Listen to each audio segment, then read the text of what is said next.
Hi everyone, welcome to Everyday Faith. My name is Wendy and I'm here with you today for our devotional, which is a quote from our author from our book this month, Better Decisions, Fewer Regrets, and that is author Andy Stanley. And the quote that is part of our devotional today says, "Our decisions determine the direction and the quality of our lives."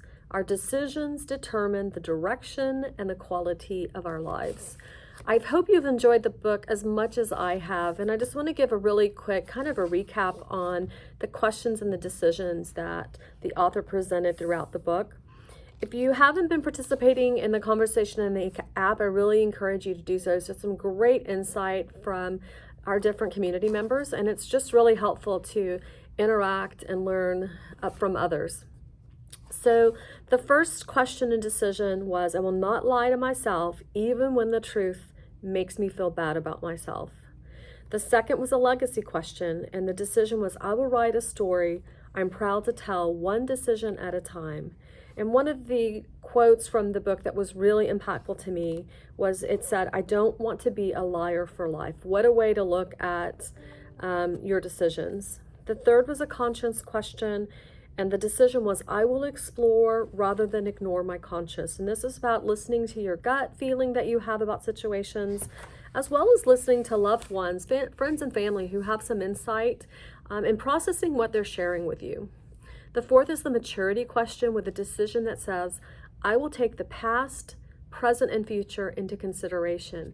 This is definitely the topic on wisdom. So I will take the past, the present, and the future into consideration.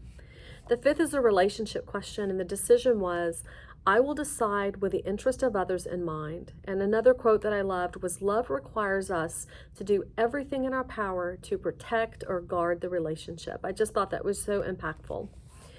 There was a line in chapter 3 that was another key statement for me in the reading of this book. And the statement is really around the story of Joseph and the many, many trials and tribulations that he experienced. Severe situations, really heartbreaking situations that he went through that went on for over a decade, and loss of his family, being sold into slavery. And the story just is so hard to process and understand how you could keep such a great attitude and be so faithful during that process.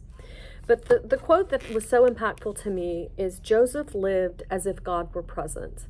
And while God is here and is a part of our lives, if you really think about God being present or being present in part of your decisions, I know I can speak for myself and say that probably many of my decisions that I've made in the past would be different. And I think that's just something great to think about moving forward. There's a few more quotes I want to read to you from the book towards the end. It's actually in the last and the conclusion, and I think it's so impactful. If you haven't finished the books, I hope that you will definitely continue through towards the end of the month and make your way through. I think it's just such a great tool for us. And so what I want to share is in the conclusion, and it says, your regrets are only part of your story. They don't have to be the story. Your past should remind you. It doesn't have to define you. And again, I think this is about wisdom and learning from our mistakes.